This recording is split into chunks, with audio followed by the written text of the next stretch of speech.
waxaad moodaa in chance la isla wada gaadayo oo cid walbaaba cidda kale maaragtay chance la gaadayso waliba marka ganacsiga iyo businesska laga hadlayo inaad maqasho mooyaane baryahan waxaa jirtay in muxuu ahaayey TikTok la doonaya in laga baangareeyo ama laga joojiyo Mareykanka, okay?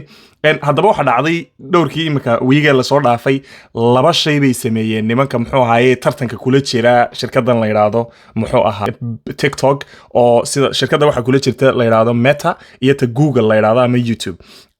YouTube horta wuxuu sameeyay YouTube haddaad maqasheen wuxuu haysan jiray wax la yiraahdo YouTube Shorts, okay? YouTube Shorts wuxuu ku koobnaa 60 seconds amaba 1 minute 1 daqiiqo in videogaagu uu maaragtay ku koobnaado.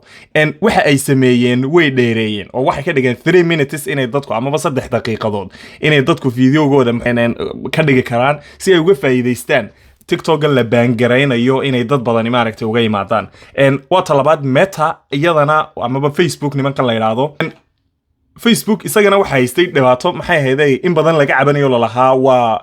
dhinaca nimanka Democrats-ka la yiraahdo ama Liberals-ka la yiraahdo dhinacooda ayuu u janjeeraayo xorriyadda dadku waxay doonaan kuma hadli karaan. maalin dhoweyd buu soo fadhiistay ninkii Facebook iska lahaa Mark Zuckerberg wuxuu yiri wax la yiraahdo fact checking amaba process marka dadku wax soo buskariyaan waxyaabo badan oo eegi jirnay oo xanibi jirnay waanu joojinaynaa xanibi mayno oo muxuu ahaay xor baa loo ahaanaya isaguna wuxuu taa uga faa'iideysanayaa inuu dadka ku beer la xawsado ayuu rabaa in muxuu ahaayey dadka TikTok ka yimaada ay dib xiisa jacayl ay u qaadaan waxa loo yaqaano Meta ama Facebook iyo Instagram-ki marka dagaal baa lagu jira TikTok-na isaguna waxay u badan tahay in la ban gareynayo oo muxuu ahaayey Mareykanka laga joojiyo sidaas u badan tahay jimcihii ayaa maaragtay maxkamadda la horgeeyay marka hadalkooda siday u muuqatay nimanka xukumaya ama judgeska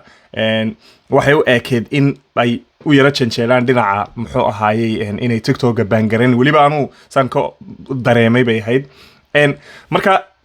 waxaad iga soo follow gareyn doontaan insha Allah content-keena waynu dheereyn doonaa waxaan isku dayi doonaa inaynu maaragtay content-ka aynaan joojinin waxyaabaha aynu soo dhigayno technology iyo waxyaabahaas